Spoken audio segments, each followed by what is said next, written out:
राकेश, मुकेश, सुनील और विकास चारों चंबल घाटी में बसे एक छोटे से गांव में रहते थे। गांव में सुख सुविधा की कमी तो थी ही, रोजगार भी नहीं था। इसीलिए वो चारों कमाने के लिए गांव से बाहर निकल जाते हैं। भाई, मैंने कहा था ना कि ये दोपहर वाली बस मत पकड़ो, गांव पहुंचते हुए रात हो जाएगी, लेकिन तुम तीनों नहीं माने। अरे भाई, पूरा 1 साल हो गया, बीवी बच्चों का मुंह देखे बहुत हाथ पैर जोड़कर 4 दिन की छुट्टी मिली थी। अब क्या एक दिन ऐसे ही खराब कर देते हैं? अरे भैया, भूलो मत, ये चंबल घाटी है, चोर डकैत और लुटेरों का इलाका है आसपास। और जाने आज क्या अशुभ दिन है। पहले तो बस मिलने में देर हो गई और बाद में आधी रास्ते में खराब हुई सो अलग। अब जो हुआ सो हुआ, जाने दो ना। अब बस किसी तरह अपने गांव पहुंच जाए तो सांस में सांस आए। चारों दोस्त सबसे ज्यादा इसलिए परेशान थे क्योंकि बस ने उन्हें उनके गांव से कई किलोमीटर पहले ही उतार दिया था। आसपास के गांव में भी ये खबर फैली हुई थी कि उस रास्ते पर रात के समय डाकुओं का बसेरा रहता है। मुझे तो वैसे ही रात के अंधेरे में डर लग रहा है, ऊपर से तुम चारों लुटेरों वाली बातें करके मुझे डराओ मत। बस भगवान का नाम लेकर आगे बढ़ते रहो। चारों दोस्त आपस में बातें करते आगे चलते जा रहे थे कि अचानक सामने के रास्ते पर धुआं छा जाता है। अरे, तुम लोगों की बातों के चक्कर में हम कहीं रास्ता तो नहीं भटक गए हैं? ये कौन से रास्ते पर आ गए? आगे कुछ समझ में नहीं आ रहा। और ये धुआं, यहाँ इतना धुआं क्यों फैला हुआ है? अरे भाइयों, ये सब क्या गड़बड़ झाला है। आधी रात को सुनसान रास्ते में ये अजीबो गरीब धुआं देखकर मेरा तो डर से खून जम रहा है। अब तो मेरी हिम्मत ही नहीं कर रही आगे बढ़ने की। चारों दोस्त कुछ समझ नहीं पा रहे थे, उन्हें आगे जाना चाहिए या यहीं रुककर धुआं हटने का इंतजार करना चाहिए। चारों काफी देर तक वहां खड़े रहते हैं, लेकिन धुआं तो हटने का नाम ही नहीं ले रहा था। चारों बुरी तरह से घबरा गए थे। तभी उन्हें रास्ते के दाईं ओर एक छोटा सा टूटा फूटा ढाबा नजर आता है। वो देखो भाइयों, सड़क के दूसरी ओर एक ढाबा बना हुआ है। इस सन्नाटे में यहाँ खड़े रहने से अच्छा है हम लोग ढाबे पर चलकर देखें, वहाँ कोई तो होगा ही, उसी से आगे जाने का रास्ता पूछ लेंगे। चारों को जोरों की प्यास भी लगी थी, इसलिए वो चारों ढाबे की ओर चल देते हैं। ढाबा काफी पुराना और टूटा फूटा नजर आता था। ढाबे का नाम वाला बोर्ड भी अपनी जगह से सरक कर टेढ़ा हो गया था। ये कुछ अजीब नहीं लग रहा। हम लोग कई किलोमीटर से पैदल आ रहे हैं, इस रास्ते पर अब जाकर पहला ढाबा दिखा, वो भी ऐसी हालत में। इधर उधर देखते हुए वो चारों अंदर पहुंच जाते हैं, लेकिन उन्हें वहाँ कोई भी नजर नहीं आता। ढाबे के अंदर तो कोई भी नहीं है, सब तरफ मकड़ी के जाले लगे हुए हैं, हर तरफ गंदी और धूल नजर आ रही है। लगता है यहाँ पर बरसों से कोई आया नहीं है। अरे, कोई है यहाँ? कोई है इस ढाबे में? वे चारों कई आवाजें लगाते हैं, लेकिन उन्हें आसपास कोई नजर नहीं आता। अंत में थक कर वे वापस लौटने को होते हैं। तभी उन्हें किसी के छड़ी टिकाकर चलने की आवाज सुनाई देती है और एक बूढ़ा आदमी अंदर से निकलकर बाहर आता है, जिसे देखकर वे सब चौंक जाते हैं। अरे दादा, भांग खाकर सोए थे क्या? हमने कितनी आवाजें दी आपको, लेकिन किसी ने जवाब ही नहीं दिया। एक बात बताओ, ये ढाबा इतना गंदा क्यों है? ढाबा बंद है क्या? नहीं बेटा, अब मेरी उम्र हो गई है, इसलिए ज्यादा साफ सफाई अब मुझसे नहीं हो पाती। भूला भटके दिन भर में 1 या 2 मुसाफिर ही यहाँ आते हैं, उन्हें ही चाय पानी के अलावा कुछ ज्यादा लेना नहीं होता। बताओ बेटा, तुमको क्या चाहिए? अब बाबा, सबसे पहले थोड़ा पानी पिला दीजिए, बहुत दूर से पैदल आ रहे हैं, गला सूख रहा है। वैसे यहाँ पर शौचालय है क्या? हाँ बेटा, उधर से दाहिनी तरफ है शौचालय, और ये लो पानी का जग, आराम से पानी पियो। तुम चारों काफी थके हुए लगते हो, भूख लगी है तो कुछ खाने के लिए लेता हूँ। बाबा की बात सुनकर चारों खाने के लिए खुशी खुशी हामी भर देते हैं। खाने की बात सुनकर बाबा वहाँ से चला जाता है। इधर मुकेश अपने दोस्तों को बैठने के लिए बोलकर शौचालय के लिए निकल जाता है। मुकेश शौचालय के अंदर जाता है तो उसे लगता है कोई शौचालय की खिड़की से अंदर झांक रहा है। तभी मुकेश को शौचालय के बाहर किसी की डरावनी हंसी की आवाज सुनाई देती है और उसके बाद भूतिया हंसी की आवाज सुनकर उसकी डर से सिट्टी पिट्टी गुम हो गई थी, इसलिए घबराकर वो बाथरूम से बाहर निकल आता है। भूत है यहाँ। मैं बाथरूम गया तो मुझे एक भूतिया हंसी सुनाई दी और मैंने एक काला साया भी देखा। जल्दी चलो यहाँ से, ये जगह सही नहीं है।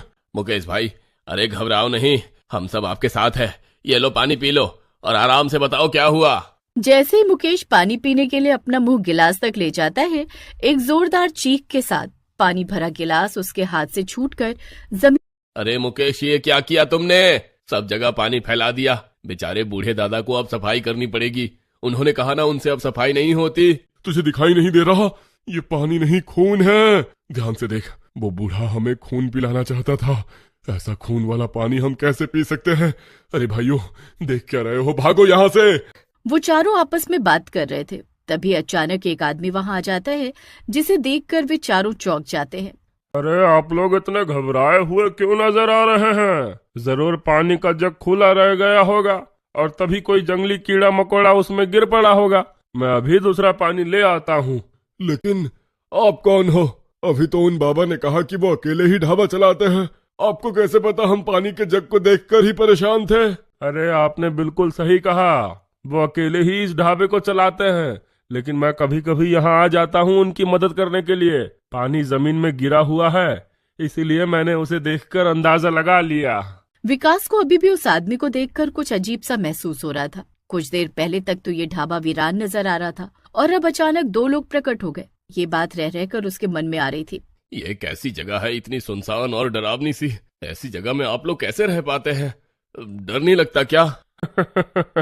हमारी छोड़िए, हमें तो अब इस जगह की रहने की आदत हो गई है। अच्छा ही हुआ जो आप लोग आगे नहीं बढ़े और हमारे ढाबे पर आ गए। आज की रात आप लोग यहीं पर बिता लीजिए, आगे जाने में आपको खतरा होगा। खतरा? कैसा खतरा? देखिए, आप लोग रास्ता भटक गए हैं। इस रास्ते पर आगे डाकुओं का ढाबा है। वे आपके जैसे लोगों को भोजन कराने के बहाने पकड़कर उनका सारा रुपया लूट लेते हैं और उनकी हत्या कर देते हैं। आपने जरूर डाकुओं की कहानियों के बारे में सुना ही होगा। उस आदमी की बात सुनकर वे चारों बहुत घबरा जाते हैं। तभी वो बूढ़ा भोजन लेकर आ जाता है। ये लो बच्चों, खाओ। मैं तुम चारों के लिए चिकन बिरयानी बनाकर लाया हूँ। एक बार खाओगे तो जीवन भर याद रखोगे। मुकेश, सुनील और राकेश खाना खाने लगते हैं और विकास उठकर बाथरूम चला जाता है। मुकेश, मुकेश, वो मुकेश ही है। ऐसा कैसे हो सकता है? अगर मुकेश वहाँ अंदर है तो ये कौन है? अरे क्या बोले जा रहे हो? क्या हुआ विकास? मैं अभी बाथरूम गया था और मैंने वहाँ पर बहुत सारा खून बिखरा हुआ देखा और किसी का शरीर भी, और वहाँ पर मुकेश की सोने की चैन भी पड़ी हुई थी। मुझे पूरा यकीन है कि वो मुकेश ही है। ये क्या कह रहे हो? अगर वो खून मुकेश का है तो फिर ये जो हमारे साथ बैठा है, ये मुकेश कौन है? विकास के इतना कहते ही अचानक उस ढाबे में तेज हवा चलने लगती है और वहाँ पर एक साथ कई सारी भूतिया हंसी की आवाज गूंजने लगती है। देखते ही देखते बूढ़ा, वो आदमी और मुकेश तीनों का रूप बदलने लगता है और वे सब डरावने रूप में बदल जाते हैं।